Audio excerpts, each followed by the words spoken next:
Cedar Creek Medical in Houston smells like antiseptic and burnt coffee at 6 a.m., fluorescent lights buzzing over linoleum worn smooth by decades of gurneys rolling past. The ICU hums with the steady percussion of ventilators and heart monitors, a rhythm as familiar to Ashley Cooper as her own breathing. She arrives 20 minutes early, the way she always does, hand steady as she unlocks her locker and touches the plastic bag containing a pair of worn combat boots, leather cracked and faded, soles nearly disintegrated from desert sand that no amount of cleaning will ever fully remove. The boots feel heavier each time she touches them. 3 years. That's how long she's been moving through the corridors of Cedar Creek Medical, and in that time she has become nearly invisible, the efficient nurse that other nurses watch and resent, the one who moves through patient rooms with the precision of someone who has already seen the absolute worst the human body can endure. Her badge reads RN Cooper, 3 years service, but her eyes scan pharmaceutical orders and billing codes like she's reading encrypted messages, cross-referencing supply requisitions against actual patient needs, noting the discrepancies that make her jaw clench slightly when she thinks no one is watching. The chart in her hands contains details that matter, exact dosages, equipment serial numbers, timestamps marked to the minute. She documents like her life depends on it, because in another life, in another world, documentation had been the difference between a body coming home or staying buried in sand. Her charting is meticulous. Obsessive. It catches everything. At 6:19 a.m., an orderly wheels a new admission into room for 47. Navy SEAL, training accident during a desert exercise simulation, compound leg fracture, sedated for transport. His name is Jake Morrison. His service record shows 12 years active duty, 2 deployments to Helmand Province, medical clearance pending. His left forearm bears a tattoo in block letters, A. Cooper, Helmand Province. The letters are dark, professional, the kind of ink that gets done in a tattoo parlor outside a military base by someone who knows exactly what they're marking into skin. The medical team transfers him to the bed with practiced efficiency, monitors attached, for line secured, the ritual of hospital admission unfolding like choreography. Then they leave him there, sedated and alone, the machines around him maintaining a conversation his body can no longer have on its own. Ashley doesn't encounter him until 7:15 a.m. when she begins her rounds, checking fluid balances and medication orders. She enters room for 47 like she enters every room, quietly, efficiently, her movements economical and her expression neutral as fresh linen. She scans his wristband, checks his vitals, notes the readings on the monitor with the same careful attention she gives every patient. Her eyes pass over the tattoo on his forearm without hesitation, without recognition. The name A. Cooper means nothing to Jake Morrison at this moment because Jake Morrison is still suspended in the chemical darkness of propofol, his mind somewhere between memory and void. His body is here. His consciousness is not. What neither of them knows is that Dr. Marcus Caldwell has already been watching Ashley for 42 minutes. He stands at the nurse's station with a chart in his hands that he isn't actually reading, his eyes tracking Ashley's movement through the ICU with the focused attention of a predator assessing prey. Caldwell is the type of man whose appearance suggests permanence, tailored white coat, titanium watch worth more than most nurses earn in a month, hair graying at the temples in a way that looks distinguished rather than aging. He has been at Cedar Creek Medical for 19 years, which means he has institutional memory that reads like a weapon. He knows which board members owe him favors. He knows which administrators are vulnerable to pressure. He knows which pharmacists will look the other way when requisition numbers don't match reality. What he doesn't know, yet, is that the seemingly ordinary nurse in room for 47 is going to cost him everything. Caldwell has built a system over nearly 2 decades. It begins with medical supply orders, equipment that hospitals need, that insurers will pay for without question. Ventilators, diagnostic machines, trauma kits, monitoring systems. He partners with vendors who inflate their invoices by 30, 40, sometimes 50%. Cedar Creek Medical pays the inflated price to the vendor. The vendor pays Caldwell a percentage of the markup. Caldwell deposits the money in accounts that don't belong to Caldwell. 40% of the difference, direct to his offshore accounts through a shell company registered in Delaware. For 18 years, nobody counted carefully enough to notice. For 18 years, the system worked perfectly. Then Ashley Cooper started working at Cedar Creek Medical, and she counted everything. She doesn't do it obviously. She doesn't march into administration with accusations or raise her hand during meetings to point out inconsistencies. She simply documents. Every medication ordered, every piece of equipment used, every billing code, all of it tracked in her charts with the kind of precision that would make an accountant weep. She asks innocent questions about supply chain efficiency. She wonders aloud why certain equipment orders seem redundant. She cross-references invoices with actual usage patterns. She has, in 3 years, created an audit trail so detailed that if anyone ever cared to look, they would find approximately $847,000 in irregularities that all trace back to Dr. Marcus Caldwell's authorization signatures. He watches her now as she exits room for 47, her gait steady despite the faint limp that most people never notice. Her hands don't shake when she handles medications. Her voice remains level when she speaks to other staff. She is the kind of nurse that Caldwell has learned to recognize as dangerous, the kind who actually gives a damn. The kind who remembers every patient's name and every medication's interaction profile. The kind who will not look away when something is wrong. The fluorescent lights buzz their endless mechanical song as Caldwell makes a decision that will consume the next 6 months of his life. This problem needs to be solved. This problem needs to disappear. The question is simply how quickly he can make that happen before her meticulous documentation transforms from an annoyance into evidence.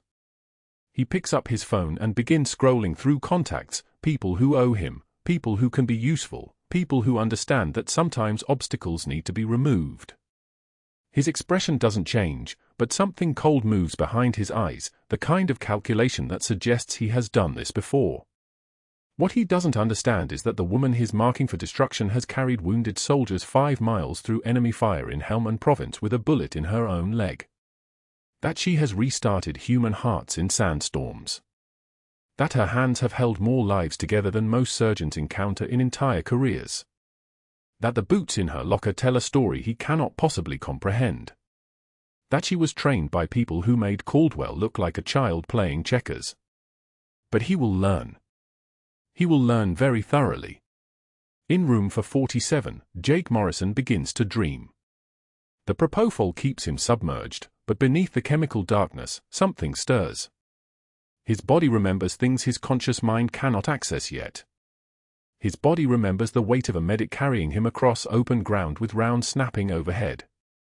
His body remembers hands on his wounds, steady hands, expert hands, hands that knew exactly what they were doing because those hands had done it before, dozens of times, hundreds of times if you counted all the training exercises and all the scenarios and all the moments when precision meant the difference between alive and dead. His lips move slightly.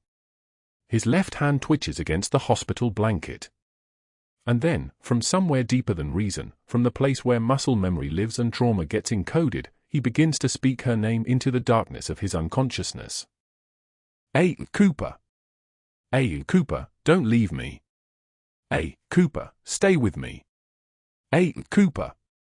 The monitors record his elevated heart rate. The nurse's station notes the data. Ashley Cooper, checking vitals in room for 46 just next door, doesn't hear him. She doesn't hear the voice calling out a name that used to be hers, used to be her whole identity before she became someone else, someone new, someone whose official credentials say only RN Cooper, 3 years service, and whose real history lives in a plastic bag at the bottom of her locker. The morning continues. Medication rounds. Patient assessments. The endless tide of hospital routine that keeps people alive. But something has shifted now, some invisible current that nobody can quite see yet.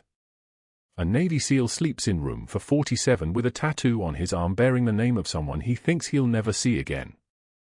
A doctor at the nurse's station begins constructing the scaffold of her destruction, each step carefully planned, each move designed to isolate and discredit and remove. And a nurse moves through the corridors like she's been doing this for decades, efficient and nearly invisible, completely unaware that both of these men have already begun the process that will shatter the life she's built and reveal the one she's been hiding. The fluorescent lights continue their endless buzz. The heart monitors continue their steady rhythm. Cedar Creek Medical continues its work, healing people, saving lives, operating exactly the way it should. Nobody yet understands that in room for 47, something is about to wake up. Nobody yet understands that the nurse they've all underestimated is about to become the most important person in this hospital. Nobody yet knows that the boots in the locker belong to someone who has already survived things that would break ordinary people, and that surviving is something she does better than almost anyone alive. But they will know. They will all know very soon. The staff lounge at Cedar Creek Medical smelled like burnt coffee and the particular staleness of a room where too many people had made too many phone calls about things that didn't matter. Dr. Caldwell stood by the refrigerator during morning rounds, his voice carrying the precise volume of someone who wanted to be overheard, spinning a pen between his fingers like a conductor's baton. "I'll bet anyone here $20 that Nurse Cooper quits within a week," he said, his teeth showing in something that approximated a smile. "She's got that look, thinks she's too good for real hospital work. 3 weeks, she'll be crying in her car, wondering why nobody respects her." The other nurses glanced away, shoulders tensing. Nobody took the bet. Nobody ever did. In the ICU, Ashley was pouring coffee into a chipped ceramic mug when she heard the laughter ripple from the lounge, his laughter, that particular bark that made the fluorescent light seem to flicker in response. Her jaw tightened almost imperceptibly. Her hand absolutely steady as she added cream. Not a tremor. Not a hesitation. She closed her eyes for one breath, then opened them and walked past the lounge doorway without making eye contact, her movements the picture of unhurried professionalism, the kind of composure that comes from having already survived worse, far worse, than the wounded ego of a man who'd never had anyone truly stand up to him. The cafeteria was crowded on day 2, the lunch line stretching between the salad bar and the hot plates, fluorescent light reflecting off stainless steel. Ashley carried her tray, grilled chicken, steamed broccoli, water, moving efficiently through the crowd with the spatial awareness of someone who'd navigated Baghdad checkpoints with the same attention to threat assessment. She didn't see Caldwell until he was beside her, close enough that she caught the cologne he wore like armor, something that cost money and smelled of entitlement. "Oh, clipboard," he said loudly, his shoulder bumping into her with the careful casualness of premeditation. "Maybe if you spent less time writing novels in patient charts and more time watching where you're going." The tray left her hands. Not a choice. Physics and intent and momentum. It clattered to the floor like shrapnel, the metal edge ringing against tile, soup splashing across her white scrubs in spreading stains, broccoli scattering across the grimy floor in pieces. The cafeteria went quiet. She could feel 20 staff members watching, could feel the weight of that moment crystallizing into something permanent, something that would follow her through the hallways. Her hands didn't shake. She crouched smoothly, her back straight, her movements precise and unhurried, picking up the tray piece by piece, her face absolutely neutral, a practiced mask that revealed nothing, not anger, not hurt, not the particular flavor of humiliation that tasted like copper and bile. She cleaned it up. She picked up every piece of broccoli. She didn't speak. She didn't make eye contact with Caldwell. She simply stood, walked to the trash, disposed of the mess, and returned to the line as if nothing had happened, as if her scrubs weren't stained, as if her mission wasn't burning from the inside out. But that wasn't the worst part. The worst came 3 hours later during afternoon rounds, when Caldwell stood in the center of the ICU bay with the entire team surrounding him, residents, attending physicians, nurse practitioners, floor nurses, and pulled 3 of Ashley's patient charts from the rack with the deliberate ceremony of a prosecutor presenting evidence. "Let's talk about scope of practice," he said, his voice steady and professorial, the voice of a man who'd never doubted his authority for even a fraction of a second. He opened the first chart. Room for 41. Notation here about a patient on vancomycin who developed acute kidney injury. Our clipboard didn't just document the change, she flagged the pharmacist, recommended a dose adjustment, and wrote out the rationale in 3 paragraphs. He flipped pages. Room for 38. Post-op cardiac monitoring. She's not just charting here, she's making interpretations about dysrhythmia patterns that I'm not sure she's qualified to make. He threw the first chart at her feet. The papers scattered across the floor. "Pick that up, sweetheart," he said, his smile never wavering, "and when you're done playing secretary, maybe you can explain why you think you know more about cardiac protocols than a physician." The second chart followed. Then the third. The room had gone absolutely still, the kind of silence you could operate in, the kind that meant everyone was holding their breath, waiting to see what would happen next, whether she would break, whether the quiet nurse with the steady hands would finally snap and show them all the anger they were trying to manufacture. Ashley bent to retrieve the scattered papers, her movements utterly composed, unhurried, her back straight, her jaw clenched just tight enough to show the structure of her face in the fluorescent light. She picked them up one by one, stacked them carefully, her hands moving with surgical precision, her face a blank canvas that gave him nothing, gave any of them nothing. The pages whispered against each other as she collected them. She stood. She returned the charts to the rack. She looked back at her patients. She continued her shift. But at 3:06 p.m., when she finally had 15 minutes, Ashley slipped into the supply closet on the 4th floor, a space no bigger than a bathroom, lined with boxes of syringes and 4 bags and sterile gloves, light coming from a single bare bulb that hummed with an almost accusatory intensity. She closed the door. Her jaw released. Her breathing came in controlled measures, the kind of breathing she'd learned years ago in a medic course in the Carolina heat, breathing you used when you were under fire and couldn't afford to panic. Her eyes closed. She leaned back against the cold metal shelving and felt the weight of it pressing against her spine, the weight of maintaining a cover she couldn't break, the weight of being publicly humiliated in front of an entire medical team while unable to defend herself, the weight of knowing that everything she was doing, every moment of restraint, every swallowed response, was because Cedar Creek Medical wasn't just her job. It was her mission. Naval intelligence had placed her here 18 months ago to monitor a suspected opioid trafficking network that was moving product through this hospital, through supply chains and pharmacy orders and pharmaceutical representatives who made cash deposits at private banks. The network had logistics. It had connections. It had someone at this hospital helping it move product worth nearly $2 million a month. And Jake Morrison in room for 47, the man who'd come in with training accident injuries that still didn't make complete sense, was the embedded SEAL operator she was supposed to be supporting without ever making contact, without ever acknowledging him, without ever doing anything that would blow his cover or hers. She couldn't tell Caldwell to go to hell. She couldn't file a complaint that would draw attention to her personnel record. She couldn't do anything that would trigger a background investigation, because her background was a carefully constructed fiction that would collapse under any serious scrutiny. 3 years of being underestimated was the point. 3 years of being invisible was the strategy. So she breathed in the closet, alone with the antiseptic smell of 1,000 medical supplies, and she felt the trembling that was restraint rather than fear, the kind of controlled rage that military personnel learn to carry like ammunition, and she understood that Dr. Marcus Caldwell had just declared war with someone who actually knew how to fight. The pattern continued. Every single day for the next 72 hours, Caldwell found a new way to diminish her, to push her, to watch for the moment when she would finally break. He'd order her to repeat procedures that were already completed, his voice loud enough for everyone to hear, his implication clear: she was incompetent, unreliable, a problem. He'd interrupt her during patient assessments with unsolicited corrections that were technically accurate but strategically timed to undermine her credibility. He'd reference her by the nickname he'd invented, clipboard, until it had spread through the ICU like a contagion, until half the floor nurses were using it unconsciously, until it had become a shorthand for someone who was trying too hard, who didn't understand her limitations, who thought she was smarter than she was. Ashley absorbed every incident without visible response. She didn't argue. She didn't complain.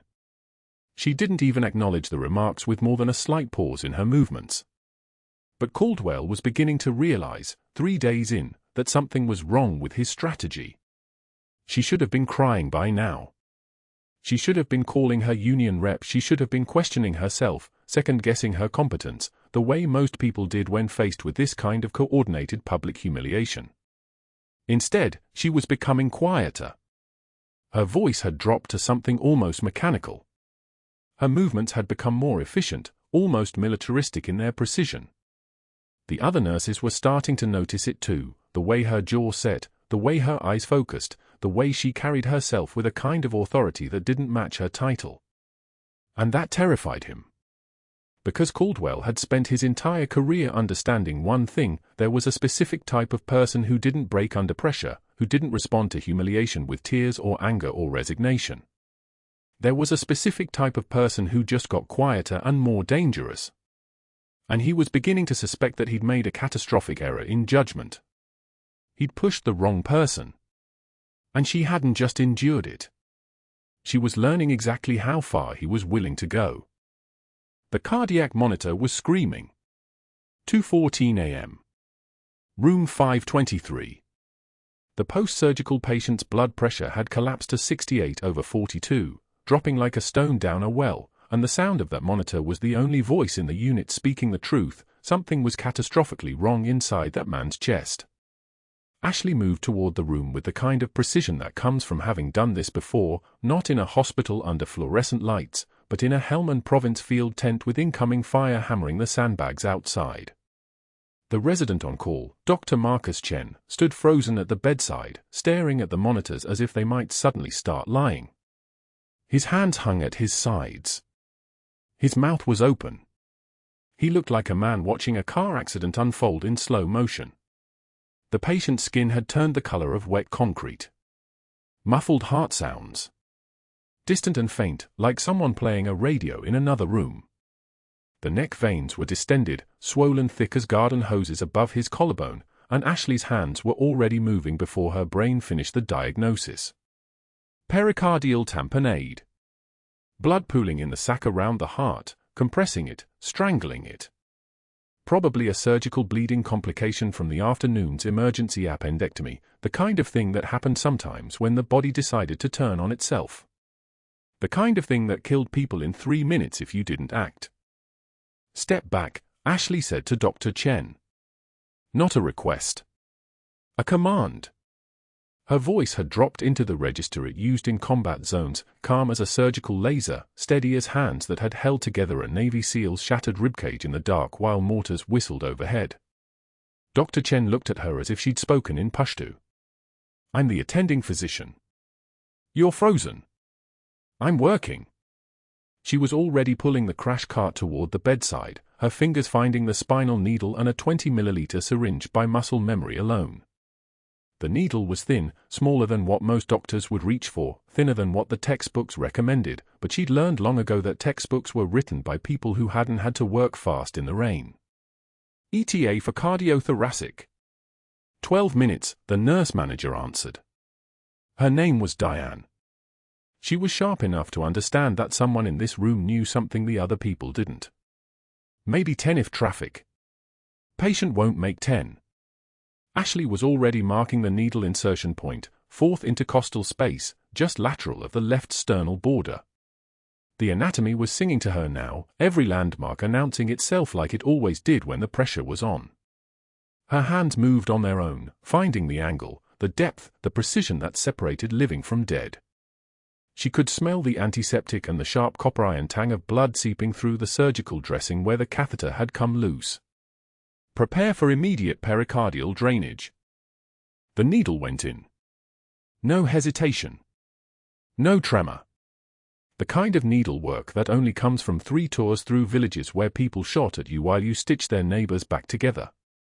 The needle pierced the pericardial sac with barely a resistance, and then, the hiss of air escaping, the sudden release of pressure like opening a door to a room that had been locked too long.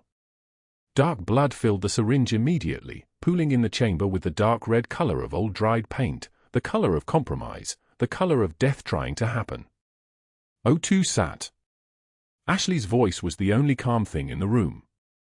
Everything else was screaming, the monitor, the ventilator, the fluorescent lights humming their nervous electric song above the bed. Climbing. 71, 73. Diane had her hand on the oxygen knob already, 5 years of ICU experience recognizing a person who knew what they were doing. 76, 79. The second syringe. The third. Ashley pulled back on each one, drawing out the compressed blood, buying the patient's heart room to beat again, room to fill with oxygenated blood instead of its own leaked reservoir. The monitor was still fast, but the pressure was coming up, 72/48, then 78/54, the numbers responding like a body waking from a nightmare. 82/62, Diane said. Heart rate dropping. Sinus rhythm establishing. The room had shifted. Ashley had shifted it. She'd walked in seeing a dying man and walked through seeing a problem and walked out seeing a patient with a future. Dr. Chen was still standing there, his hand still at his sides, and his face had taken on the color of someone who'd just watched a magic trick and couldn't figure out how the trick had worked. The cardiothoracic surgeon arrived at 2:41 a.m. By 2:43, he'd confirmed the diagnosis, praised the intervention, and asked who'd performed the needle aspiration.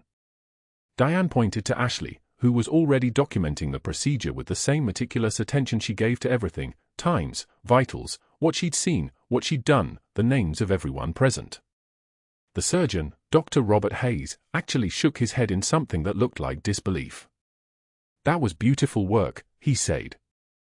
"That was textbook emergency medicine." Ashley said nothing. She was already thinking about the notes. The charting. The way this would look in the official record. The way Dr. Marcus Caldwell would look at those notes when he came in at 6 a.m. and saw exactly what she'd done, and saw exactly how far she'd stepped outside the boundaries of what a nurse is supposed to do, and saw exactly how much that threatened him. She was right. By 8 a.m., Dr. Caldwell had made the first phone call to the hospital board chairman, Gerald Westbrook, who owed him a favor from the time Caldwell had quietly expedited the approval for Westbrook's son's liver transplant at Johns Hopkins. That phone call lasted exactly 3 minutes. At 8:17, Caldwell was on with the director of Ashley's nursing program at Memorial Hermann School of Nursing, asking pointed questions about her clinical judgment and tendency toward unsupervised independent action. At 8:34, he called the Texas Board of Nursing directly, suggesting that the emergency procedure might warrant an informal inquiry into her licensure status, not a complaint, mind you, just a concerned colleague wondering if perhaps there should be some educational follow-up. At 8:52, he reached out to David Ashford, a former peer from his medical school days now working in hospital accreditation, casually mentioning that Cedar Creek had recently had a nurse perform advanced procedures without proper oversight, and wasn't that exactly the kind of thing that accrediting bodies had to investigate? The final 2 calls took place at 9:15 and 9:23 a.m. One to the family of the patient Ashley had saved, painting a narrative of a nurse who'd experimented on their loved one without proper authorization, who'd performed physician-level procedures outside her scope of practice, who'd taken extraordinary risks without getting permission from the attending staff. The other to the patient advocate's office, where Caldwell described Ashley as a well-meaning but reckless nurse whose improvisational approach had exposed the patient to unnecessary danger, even if the outcome happened to be positive. He was constructing a narrative in which her heroism would read as insubordination. Her competence would read as overreach. Her presence of mind would read as dangerous independence.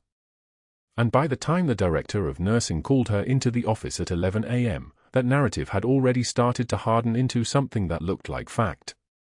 The office on the 3rd floor was smaller than it should have been for this kind of conversation. Too small. The walls were too close together, and there were 4 people in there instead of the 1 or 2 that Ashley had expected. The director of nursing, Patricia Summers, was there with her hands folded on the desk like she was holding something that wanted to escape. 2 hospital administrators Ashley had never spoken to before were sitting in chairs against the far wall, one woman in a charcoal suit whose name badge said compliance, one man in hospital administration colors whose role wasn't immediately clear.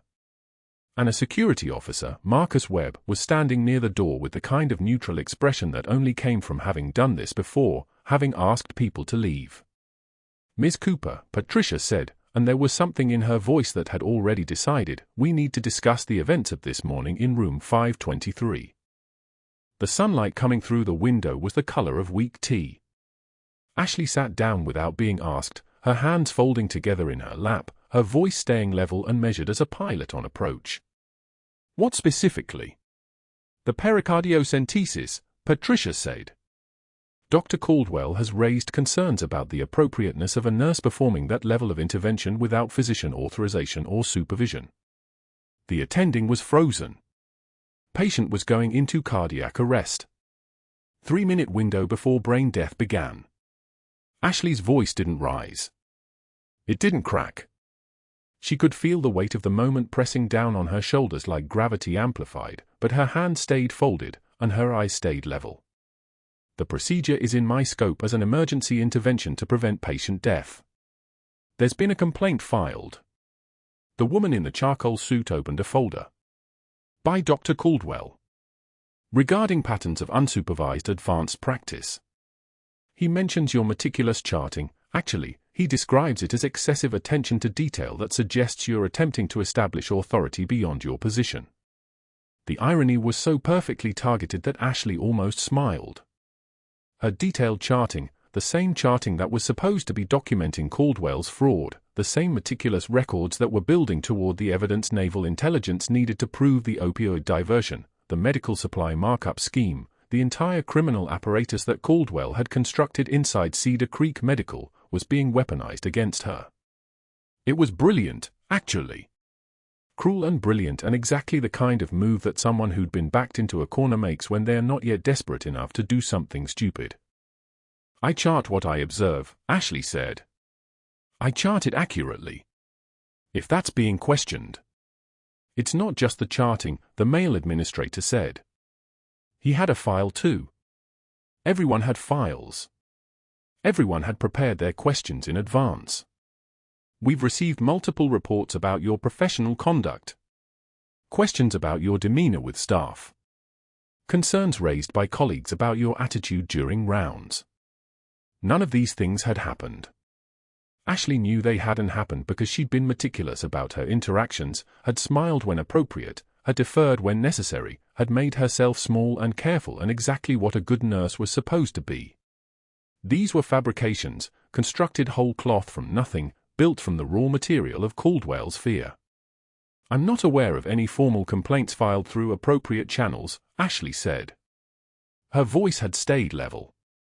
Her hands hadn't moved. The composure was holding because the composure was a skill, a tool, a weapon she'd honed across 3 tours through places where showing fear got people killed. I'd like to see the documentation. That's not how this meeting is structured, Patricia said quietly. This is preliminary. We're investigating reports that have been brought to our attention. Until that investigation is complete, we're suspending your privileges pending a formal disciplinary review. The word suspended landed like a physical blow, except it didn't, because Ashley's training was too good for that. Her face showed nothing. Her hand showed nothing. She was a mask made of professionalism and military training, and underneath that mask was the sound of an 18-month operation collapsing like a building made of cards. When can I expect the formal charges? Ashley asked. Within 10 business days, the compliance officer said. You'll be notified in writing. For now, you're to turn in your badge at the security desk and not return to patient care areas without explicit written authorization from administration. There was a sound like the world stopping. The beep of her badge being deactivated at the scanner downstairs would come in a few minutes. The walk through the lobby would follow shortly after that. The stares from the nurses who'd watched her save the post-surgical patient's life just hours ago, who would now watch her walking out with a cardboard box and a face that gave nothing away. But that wasn't the worst part. That wasn't even close to the worst part. The walk to her locker took for minutes. The sounds of the hospital at noon, the lunch carts rattling, the overhead pages, the normal rhythm of a place where people were being healed or dying or just passing through. Security escort behind her, not quite close enough to be physically restraining but close enough that every other person in the hallway understood what was happening. The locker was hers. The combination was something she'd set 18 months ago, when she'd first walked into Cedar Creek Medical with a legend and a mission. The lock opened and her hands moved through the space with the same precision they'd used with the spinal needle. 2 scrubs. A photo of her mother. A jacket that had seen better years. And at the very bottom of the locker, folded in a plastic grocery bag, the pair of worn combat boots, the ones she'd carried through Helmand Province, the ones with the dust still embedded in the leather from a place on the other side of the world where a Navy SEAL had needed someone to carry him 5 miles through enemy fire. The ones that proved she'd been someone once. The ones that proved she could be someone again. She put everything into the cardboard box. The boots on top, where they'd be first to fall out if anyone looked too hard. The security officer watched without watching, the way people did when they'd been trained for this. By the time they reached the ground floor, the cardboard was growing soft from the grip of her hands, and her knuckles had gone white from holding it so tightly that letting go might have been impossible. The lobby of Cedar Creek Medical was busy at noon. People in scrubs heading to the cafeteria. Visitors checking in at the desk. A man in a wheelchair being pushed toward the emergency department. And in the doorway to the ICU, just visible if you looked at exactly the right angle, a Navy SEAL with a left forearm tattoo that read A. Cooper, Helmand Province, watching a woman in scrubs walk out carrying a cardboard box, seeing only a stranger's face, having no idea that the stranger had carried him 5 miles through a war zone, had restarted his heart twice, had refused to leave him behind when leaving would have been the logical choice. The parking garage swallowed her whole. Level B2. Space 47. The car was where she'd left it, patient and faithful, just a machine waiting for someone to turn a key. She sat in the driver's seat with the box in her lap and her hands on the steering wheel and the engine still off. The boots were still in her trunk, still in the gym bag, still pressing against the spare tire like they were trying to escape. Her mission was burned. Her cover was blown. Everything she'd worked for across 18 months had just been erased by a man who was scared, and the only thing she had to show for it was a termination letter and the certainty that everyone who'd trusted her, the intelligence officers who'd sent her, the Navy SEAL who'd gone into surgery without knowing she was even in the building, the operators in the field who were still waiting for the network evidence that would never come, had just been let down by someone who'd promised not to fail. Them. She didn't start the car. She just sat there in the dark of the parking garage, her forehead pressed against the steering wheel, and waited for the next thing to happen. Her forehead stayed pressed against the steering wheel for another 3 minutes. The parking garage swallowed the sound of the engine ticking as it cooled. 47 minutes. That's how long Ashley had sat motionless before even turning the key, watching her hands on the wheel as if they belonged to someone else, hands that had performed a flawless emergency pericardiocentesis at 2:14 a.m., hands that had evacuated blood from a dying man's chest cavity with the precision of someone who'd done it in a sandstorm under mortar fire, hands that were now shaking so badly she'd had to grip the wheel to keep them still. Not from fear. From rage. From the weight of 18 months evaporating in 6 coordinated phone calls. The cardboard box sat in the passenger seat. Her badge, deactivated. Her locker, emptied. 7 years of perfect performance evaluations, reduced to a termination letter printed on hospital letterhead. Experiment on a patient. Instability. Lack of authorization. The words were designed to stick, to poison every reference, every background check, every future opportunity in a profession that required a spotless record and the trust of institutions that didn't give second chances to nurses who'd allegedly endangered lives. Except she hadn't endangered anyone. She'd saved him. The post-surgical patient in ICU bed for C with a ruptured pericardium, a 63-year-old construction foreman who would be dead if she'd waited for Dr. Caldwell to find his courage, would have flatlined in the time it took to page anesthesia, would have become another chart line in the mortality and morbidity conference that no one would attend because there was nothing to learn from a man whose surgeon froze at the moment it mattered. Ashley opened her eyes and stared at the concrete pillar 3 feet in front of the bumper. The fluorescent light above cast everything in a sickly white that made the world look fake, like a stage set for a play about professional destruction. Which it was. Caldwell had scripted every moment, the public bet, the lunch tray incident, the chart scattered at her feet, all of it building toward the finale where one emergency gave him the leverage to pull the trigger on the real attack, 6 phone calls to 6 people who could dismantle her entire life. Her jaw tightened as she replayed the sequence. First call to the hospital board chairman, someone who owed Caldwell a favor for keeping quiet about a pharmaceutical kickback scheme that the board chairman would never admit existed. Second and third calls to her nursing school references, asking pointed questions about instability and questionable decision-making under pressure. The questions had been designed to plant seeds without making direct accusations, to make her former mentors hesitate just enough to be useless as advocates. Fourth call to the state licensing board suggesting an investigation into unauthorized procedures. 5th call to a former colleague in hospital accreditation. 6th call to the patient's family, implying she'd experimented on their loved one without proper authorization. Within 4 hours, her career was radioactive. But that wasn't the worst part. The worst part was that she couldn't defend herself because the truth was infinitely more complicated than the lie. She couldn't tell the hospital board that she worked for naval intelligence. She couldn't explain that her meticulous charting wasn't obsessive perfectionism, it was operational security, a way to document every transaction, every supply order, every pharmaceutical deviation that pointed toward the trafficking network using Cedar Creek Medical as a distribution hub. She couldn't reveal that Jake Morrison in room 447 was the embedded SEAL operator she was supposed to be supporting without ever making contact, that she'd spent 18 months gathering evidence for a federal prosecution that was supposed to go live in 6 weeks. All of it was burned now. The mission, the evidence, the case against Caldwell's conspiracy. She'd been extracted from the field like an operative blown in hostile territory, pulled out with nothing but a cardboard box and the certainty that everyone who trusted her had been failed. Ashley reached for the ignition with both hands. The trembling wasn't fear. It was restraint, the kind of calm that came from having already survived worse, from having walked through gunfire with a bullet in her own leg, from having restarted a man's heart twice with her hands while sand filled the air around her. She could manage a firing. She could manage a burned mission. What she couldn't manage was the weight of it pressing down on her chest like the exact thing she'd drained from a man's pericardium hours earlier, fluid filling the space where there should have been empty room to breathe. She started the car. The engine turned over with a sound like someone clearing their throat. The parking garage was nearly empty at noon. Most of the staff cars had left hours ago, their drivers unaware that one of them had just been terminally unemployed.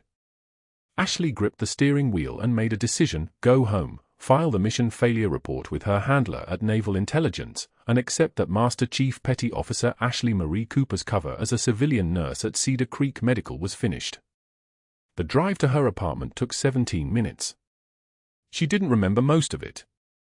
She spent the afternoon staring at the wall of her living room, her encrypted phone on the coffee table in front of her. The message to her handler at NIS was 3 words: mission compromised. Exfil required. She'd type it, delete it, type it again. The words felt like confession. Like failure. Like the moment she'd have to admit that 18 months of operational security had been shattered in an afternoon by a doctor whose only leverage was the ability to tell a convincing lie to people with institutional power. By 8 p.m., she hadn't sent the message. By midnight, she'd drafted the fail report 3 times and deleted it. By 2 a.m., she was lying on her couch in the darkness, staring at the ceiling, her mind cycling through scenarios that had no resolution. Caldwell had won. The trafficking network investigation would die without her documentation. Jake Morrison would stay in room 447 unprotected while his attacker worked somewhere in the hospital system. And she would be radioactive forever, unemployable in Houston, unemployable in any city where phone calls from Cedar Creek's administration reached someone with the power to care. She slept for 90 minutes. Woke at 3:56 a.m. with her hands in fists. The morning crept in grey through the windows. Ashley lay there as the light changed from black to charcoal to pale silver. By 9 a.m., she'd made a decision that violated every protocol in her operational handbook. She was going back to Cedar Creek Medical. Not to work. Not to confront anyone. Just to retrieve the jacket she'd left in her locker, the one with her car keys in the pocket, the one she'd need to start her actual car when she drove out of this city forever. The staff entrance still recognized her biometric data from yesterday. The system hadn't flagged her for deactivation yet. She could slip in, get the jacket, slip out. 15 minutes. In and out. She drove back to Cedar Creek with her hand steady on the wheel and entered through the staff parking area at 9:23 a.m. The badge readers at the entrance didn't stop her. Security was focused on the parking lot. They didn't look at the ICU entrance. Ashley moved through the hospital like a ghost, someone no longer employed, no longer authorized, no longer supposed to be there, but not yet gone enough to be physically prevented from existing in the space. The ICU was quiet at this hour. 2 nurses at the desk, neither of them looking up. Ashley walked toward the locker room with the casual stride of someone who belonged, the muscular memory of 18 months of careful normalcy carrying her through space that was now forbidden territory. She reached the row of lockers without anyone stopping her. Her locker opened to reveal her jacket, her personal items, the small reminder that she'd had a life here yesterday that no longer existed. She grabbed the jacket and turned to leave the locker room. That's when she heard the commotion, wheels moving fast, voices calling out, the organized chaos that only meant one thing: emergency arrival. She should have left. Every protocol said to move toward the exit, to leave, to vanish before anyone connected her face to the termination that had happened 12 hours ago. But the voices were coming from the direction of the ICU.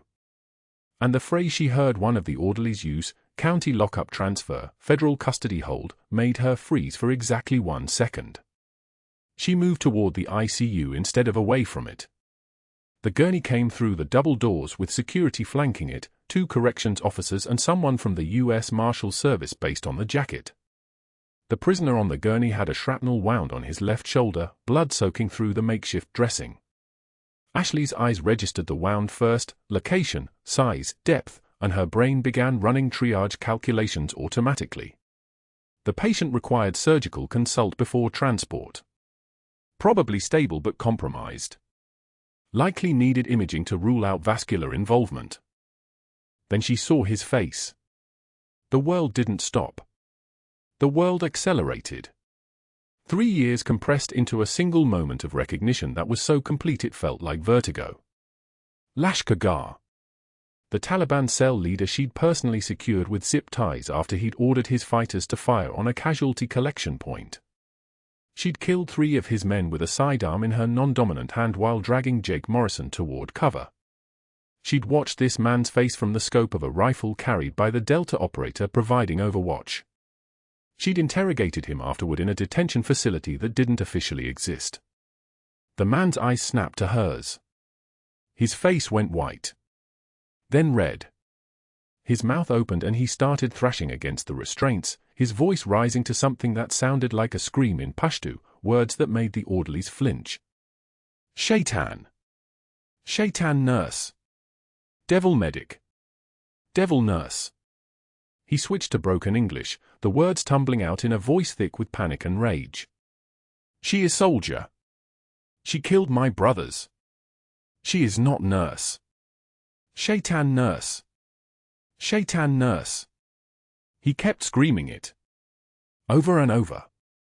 His uncuffed hand pointing at Ashley with the desperation of a man watching his executioner walk out of his past. The ICU fell silent.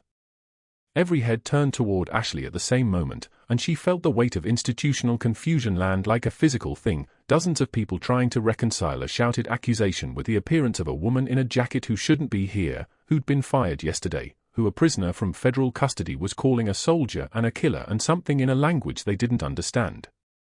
She stood absolutely still. Her face was a carefully constructed blank space. Not a tremble, not a flinch, not a single micro-expression that would betray anything. This was what master-level composure looked like, the ability to absorb chaos and let it pass through her without leaving a mark on her surface.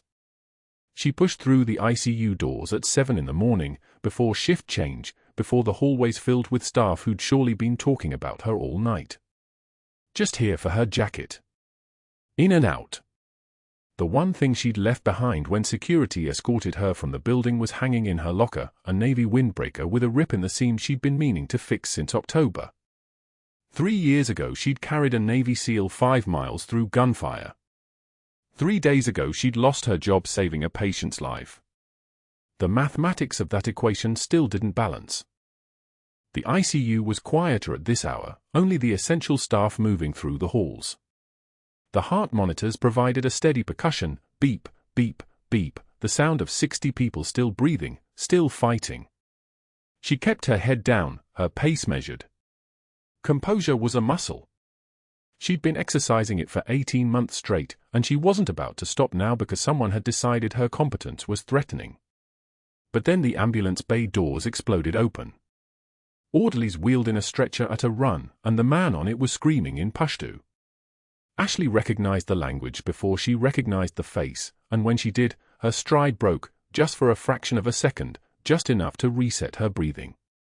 The prisoner's left arm had a jagged scar running from wrist to elbow, and his eyes locked onto her the moment he turned his head. Recognition rippled across his face like a shockwave. His mouth opened and the words came in Pashto first, then switches to broken English that cut through the ICU like a blade.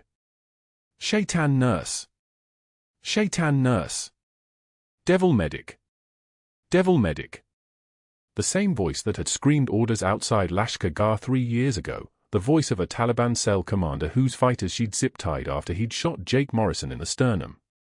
You carry American. You kill my men. Shaitan. The ICU froze.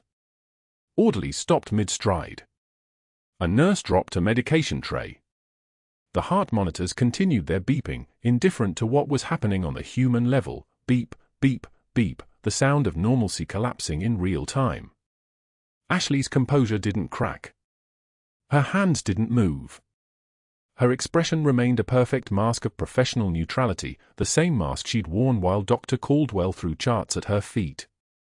But her mind had already catalogued the prisoner, Taliban commander, third-tier leadership, responsible for attacks on forward operating base Shank, definitely not supposed to be in Houston, definitely not supposed to be conscious and making identifications. That was when the veteran security guard froze. His name was Torres, and he'd worked at Cedar Creek Medical for 7 years doing rounds at night, and he'd probably never in his life heard screaming in Pashto inside a Texas hospital. But he'd heard something else. His eyes went wide and he took a step forward, his mouth moving silently before words came out. Master Chief. His voice was small, uncertain. Master Chief Petty Officer Cooper. The ICU went absolutely still. Even the monitors seemed to quiet, the beeping somehow softer, somehow thinner. A dozen nurses and orderlies turned to stare at Ashley, and she stood motionless in the center of the hallway, her jacket forgotten in her locker, her identity collapsing like a house built on sand. A Navy doctor was passing through the ICU, Lieutenant Commander Sarah Chen, a trauma surgeon with 15 years of service, and she'd heard Torres's words and she'd seen the prisoner's face. She pulled out her phone with a hand that was shaking, scrolled through a secure file, then began reading aloud in a voice that cracked slightly. Bronze Star for Valor under fire in Kandahar province. Another Bronze Star for coordinating casualty evacuations during Operation Enduring Freedom. A third Bronze Star for, she paused, her eyes finding Ashley's. For saving the life of a Navy SEAL under direct enemy contact, Helm and Province, March 2021. The silence stretched. Chen kept reading. Purple Heart. Purple Heart.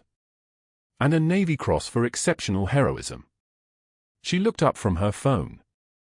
The citation says you carried a wounded operator 5 miles through active fire. With a bullet in your own leg. You restarted his heart twice. From room 447, a voice shattered the silence. Jake Morrison's voice, thick and raw, came from behind the curtain where he'd been recovering, where he'd been lying in bed for 3 weeks not knowing who'd been standing at his for the entire time. He was crying. His hand had found the tattoo on his left forearm, the one that read A. Cooper, Helm Province, and his fingers traced the letters like they were Braille, like they could tell him something he didn't already know but had always suspected. That's her. His voice rose. That's the one. She's the one who carried me out. He was shouting now, and nurses were moving toward him, but he was already struggling to stand, to see over the curtain, to lay eyes on the woman who'd saved his life 3 years ago and then spent 18 months healing him without ever telling him her name. She restarted my heart. In the dust. Under fire. She told me to stay conscious, told me to keep breathing, told me she wouldn't leave me, and she didn't. She didn't leave me. Ashley stood in the center of the ICU, the place where she'd maintained perfect composure for 547 days straight, the place where Dr. Caldwell had thrown her charts and called her sweetheart and tried to break her, the place where she'd saved a patient's life and been fired for it, and finally, for the first time since she arrived at Cedar Creek Medical, she allowed herself to breathe. But that wasn't the worst part for Dr. Marcus Caldwell. By that evening, a patient's visitor had posted the video. The footage was 17 seconds long and it showed Caldwell in the hallway outside room 312, throwing a stack of charts at Ashley's feet, his voice loud and contemptuous. "Pick that up, sweetheart. That's what you're good for." The video had the kind of audio quality that only came from a professional camera, and the lighting was perfect, his face clearly visible, his finger pointing, his voice crystal clear. The caption read, "This is how Cedar Creek treats heroes." Dr. Marcus Caldwell threw charts at Master Chief Ashley Cooper while she was recovering a patient from cardiac tamponade. She has 3 Bronze Stars and a Navy Cross. What does he have? The video had 47,000 views by midnight. By dawn, it had 320,000. News outlets started picking it up, local Houston stations first, then national networks. The comments were vicious and they kept coming, "A Navy Cross. And he called her sweetheart. She saved his patient's life and got fired. How many other decorated veterans is Cedar Creek Medical abusing?" By the next morning, Dr. Marcus Caldwell's former mentor from Johns Hopkins released a public statement. Colonel Helen Rivera, a decorated Army surgeon who'd trained Caldwell 15 years ago, had seen the video and she was done.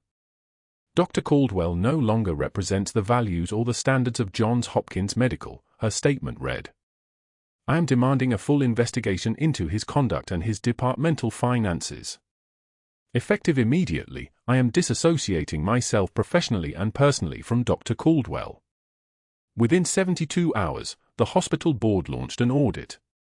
Within 10 days, they found it all: the phantom equipment orders, the inflated costs, the 40% markup going to a shell corporation with Caldwell's name buried 3 layers deep in the paperwork. His office was cleared by hospital security. His medical license was suspended. Federal prosecutors opened a case file. His wife filed for divorce after seeing the YouTube comments. Professional organizations began revoking his memberships one by one. The medical supply company turned over records to avoid prosecution. Dr. Marcus Caldwell's institutional power, the networks he'd built, the favors he'd cultivated, the allies he'd weaponized, collapsed like a detonated building. And somewhere in a Houston suburb, in a strip mall between a cell phone store and a tax preparation office, a man in a polo shirt with a name tag was sitting at a folding table, trying to sell supplemental insurance policies to people who mostly looked away. Meanwhile, inside Cedar Creek Medical, in the newly renamed Cooper Wing dedicated to military veteran care, Master Chief Ashley Cooper stood in her dress whites beside Jake Morrison's hospital bed.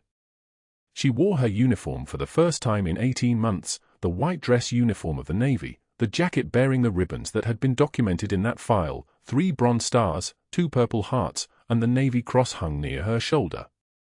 Her hair was pinned tight, military regulation. Her posture was parade ground perfect. Morrison was being discharged today. His final surgery had healed. His cardiac function was back to normal, his strength returning. And he'd asked for Ashley to be there when he walked out. The room was full: staff, veterans, cameras, the hospital's CEO, people who'd heard the story and wanted to witness it. The applause started when Ashley entered, but she raised a hand and it quieted. She wasn't here for applause.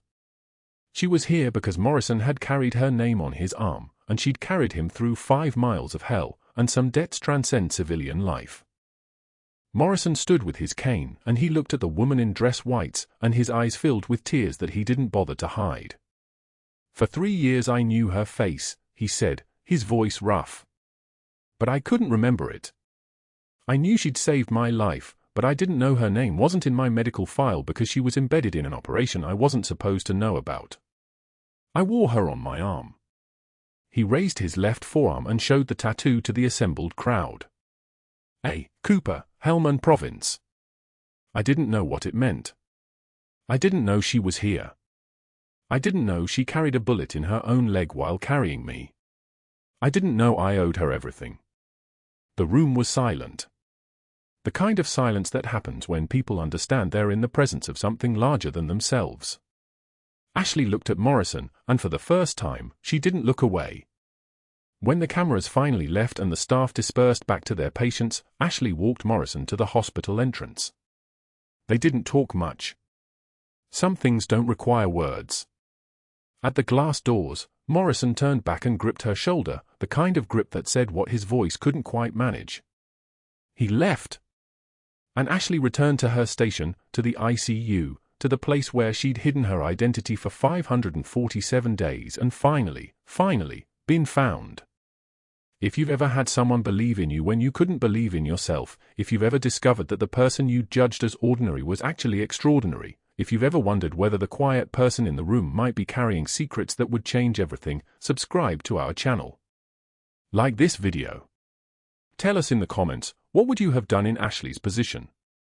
Would you have kept your identity hidden, or would you have found a way to tell the truth?